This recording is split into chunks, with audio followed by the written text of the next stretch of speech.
वळूया पुढील बातमीकडे। सातारा डॉक्टर आत्महत्या प्रकरणी मोठी अपडेट समोर आली आहे। डॉक्टर तरुणीचा मृत्यू हा गळफास घेऊन झाल्याचं उघड झालंय।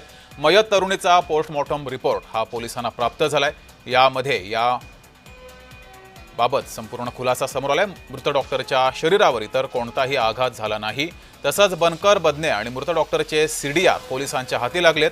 पीएसआय बदने सोबत मृत डॉक्टरचं फोनवर संभाषण झाल्याचं सुद्धा यामध्ये उघड झालंय। तर एकीकडे पोस्टमॉर्टम रिपोर्ट आणि दुसरीकडे मोबाईलमधील सीडीआर हे समोर आलेले आहेत आणि यातून बरीच माहिती ही पोलिसांच्या हाती लागली आहे।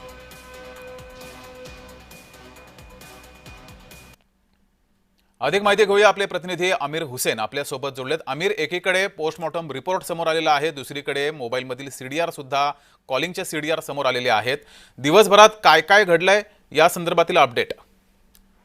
नक्कीच जर आपण बघितलं तर डॉक्टर महिला जी आत्महत्या केलेली या प्रकरणात आपण जर बघितलं तर काल आहे तर कॅन्डल मार्च काढण्यात आला होता बीडमध्ये आणि ते विशेष म्हणजे त्यांचे नातेवाईकडून पत्रकार परिषद घेण्यात आली होती। त्यात म्हणले की आम्हाला पोलिसांकडून तिकडून काय रिपोर्ट भेटत नाही, आम्हाला तिकडून काय माहिती भेटत नाही आणि विशेष म्हणजे आम्हाला पोलीस तिकडे आमचा जबाब घेण्यासाठी आम्हाला तिकडे बोलवतात, आम्ही तिकडे जाणार नाही, आम्हाला तिकडचा भरोसा नाही, असं सुद्धा त्यांच्या नातेवाईकांनी आरोप केलेला आहे। विशेष म्हणजे आज असं आहे तर बीडच्या वडवणीत आहे तर रस्ता रोको आंदोलन करण्यात आलं सकाळीला।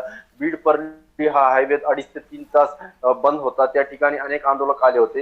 विशेष म्हणजे त्या आंदोलकात म्हणणं असं होतं की आता हे जे प्रकरण आहे हे जे आहे तर बीडच्या फास्ट ट्रॅक कोर्टमध्ये खटला चालायला पाहिजे असं सुद्धा एक मागणी मोर्चेकऱ्यांनी केली होती। विशेष म्हणजे आता ह्याच्यात काही जणांचं म्हणणं असं आहे की त्यांनी आत्महत्या नाही तर त्याला मारण्याचा प्रयत्न केला होता का, त्याला मारलंय का, हे सुद्धा प्रश्न आता त्यांनी उभा केलेले आहे। विशेष अनेक प्रश्न आता समोर येत आहे। आज जर आपण बघितलं तर बीड वडवणी हे बीड ते परली जे रोड होता ते किमान 2.5 ते 30 तास बंद करण्यात आला होता। सकाळी हजारो संख्येने तिकडे लोक रस्त्यावर उतरले होते। वडवणी शहर पूर्ण 100% बंद होता।